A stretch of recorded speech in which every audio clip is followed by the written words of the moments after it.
சென்னையில் திமுக முப்பெரும் விழா மற்றும் பவள விழா இன்று மாலை நடைபெறுகிறது.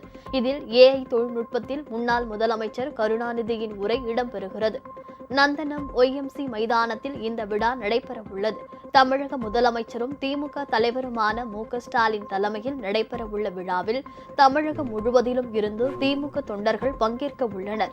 இதற்காக 1,00,000 பேர் அமரும் வகையில் பிரம்மாண்ட பந்தல் அமைக்கப்பட்டுள்ளது. விழா நிகழ்ச்சிகளை அனைவரும் பார்க்கும் வண்ணம் 18 இடங்களில் LED திரைகள் அமைக்கப்பட்டுள்ளன. இந்த பணிகளை அமைச்சர் மா. சுப்பிரமணியன் நேரில் ஆய்வு செய்தார். அப்போது செய்தியாளர்களிடம் பேசிய அவர், செயற்கை நுண்ணறிவு தொழில்நுட்பம் மூலம் மறைந்த திமுக தலைவர் கருணாநிதி முப்பெரும் விழாவை வாழ்த்தி உரையாற்ற இருப்பதாக குறிப்பிட்டார். இந்த இயக்கம் எவ்வளவு சாதித்திருக்கிறது, என்ன மாதிரியான சோதனைகளை எல்லாம் சந்தித்திருக்கிறது போன்ற விஷயங்கள் அறிந்து கொள்வதற்கு இந்த இடம் ஒரு மிக சிறப்பான இடமாக இருக்கும். வளர்ந்திருக்கிற தகவல் தொழில்நுட்பத்தின் வளர்ச்சி பவள விழாவில் கலைஞர் எனும் ஒரு தலைப்பில் ஒரு சிறப்பு நிகழவிருக்கிறது.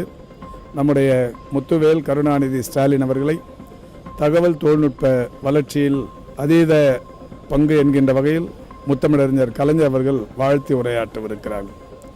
இப்படிப்பட்ட ஒரு பல்வேறு சிறப்புகள் இந்த பவள விழாவில் நிகழ்த்தப்படவிருக்கிறது. உங்கள் ராஜ் நியூஸ் தொலைக்காட்சியில் திங்கள் முதல் வெள்ளி வரை தினந்தோறும் பிற்பகல் 2 மணிக்கு உங்கள் பகுதியில் உள்ள குறைகளை நேரலையில் தெரிவிக்கும் புகார் பெட்டி நிகழ்ச்சி. பங்கு பெறுங்கள், பயனடையுங்கள், காணத் தவறாதீர்கள்.